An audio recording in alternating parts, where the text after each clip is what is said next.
Hello everyone and welcome to our last post-game lobby of this spring regular season. Joining me here in the studio are still Verius and Deficio, and the last series of the week was very important. Fnatic taking on Misfits, and in the end, Fnatic besting Misfits and making it to the playoffs. I'm not going to say against all odds, but they had a lot to be up against in this series. I think they did. Misfits were expected to be a strong team, but I also think that coming into the series today, there were still high expectations for Fnatic to be able to take this series, given that when we look back, they put up a very strong fight against G2.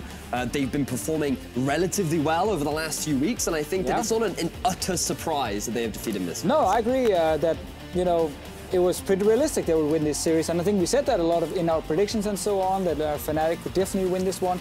It's just funny how in Group A, Rockit and Fnatic kind of start peaking, at the same time Misfits starts slumping. Yeah. And that actually meant that towards the end we had these crazy battles for the last playoff spot, but obviously because Rockit and Fnatic took such a long time to really get to this point, not both of them couldn't make it into playoffs, and Misfits are still obviously sitting there in a secure second place. That they are, but Fnatic, yeah, they came up with a crucial win over Misfits to secure their spot in the playoffs.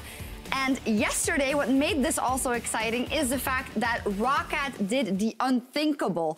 On Saturday, they took on G2, who had been undefeated in Europe in series for 13 months, it's always a hard word. And they 13 months. Yes. But Rockit also did it against all odds, which made everything so exciting today. The Faxi Taxi, the man behind the madness, the guy that was a big part in the success of Rockit. We talked about it earlier on in the day, and I think you can't discredit Rockit. It was unfortunate that they lost so many games early on into the split, which did make their playoff run difficult. I think the team can be pleased with the growth that they were able to make at the very end of the split. And sure, it is disappointing that they won't make it to playoffs, but at the end of the day, you need the wins, right? It's just so insane that this team for the first many weeks were so bad. Like, they needed a complete clown fiesta against Origin to get a series win, to get confidence, to then obviously start realizing what they were doing was correct. They got a sports psychologist as well, and it just turned everything. Like, I don't understand how you can go from one week to another week from being one of the absolute weakest teams in Europe to suddenly being one of the best performing teams. It means that it was always there. It was always there, but like, to come out. It was like from 1 week. You just said, boop, they turned the page and like, yeah, now we're gonna beat everyone. Momentum. It was like momentum. No, it was an but egg it shouldn't be in that incubation. much. They just needed the right amount of temperature for the egg to hatch. And they had a long game against Origin, long series, like a lot of heat. Exactly, and then eventually they rose from the egg into a beautiful bird that led them all this way. Or because Origin and Rockit both had some good things and bad things, but when Rockit ate Origin, they absorbed all the good things, and then combined, this is Origin and Rockit combined, they became a good team.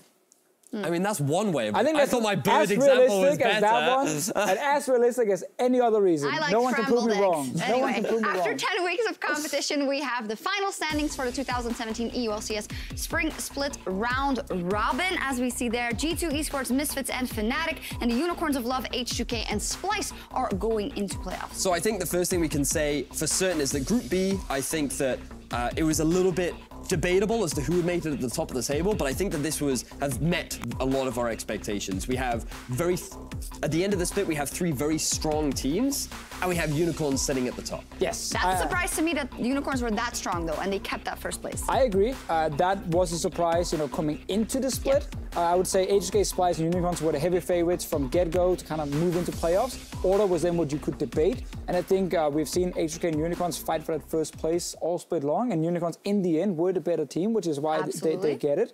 And that's why I think Group B has been super exciting to watch, and Group A needed some time.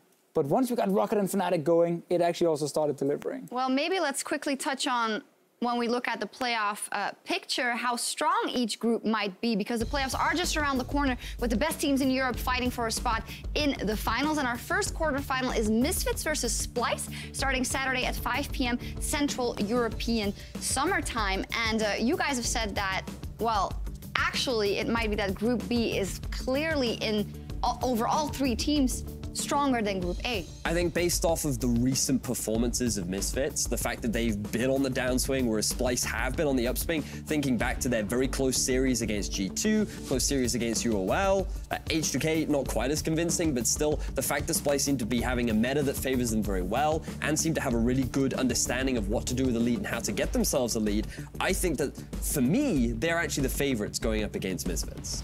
I think it's going to be extremely close, and looking at the 2 quarterfinals in the Fnatic series, that doesn't mean H2K will win. That's not how they work in playoffs. But I think the Misfits Splice one is where I can see like this best of 5, like full on 5 games, really back and forth.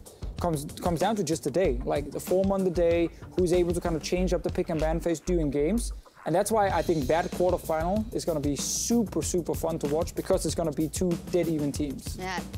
The playoffs are going to be hype, and we are going to take a closer look at the playoff matchups as well as the promotion tournament and more. So if you're watching us in client, load up youtube.com/LOL Esports for the full-length edition of the post-game lobby.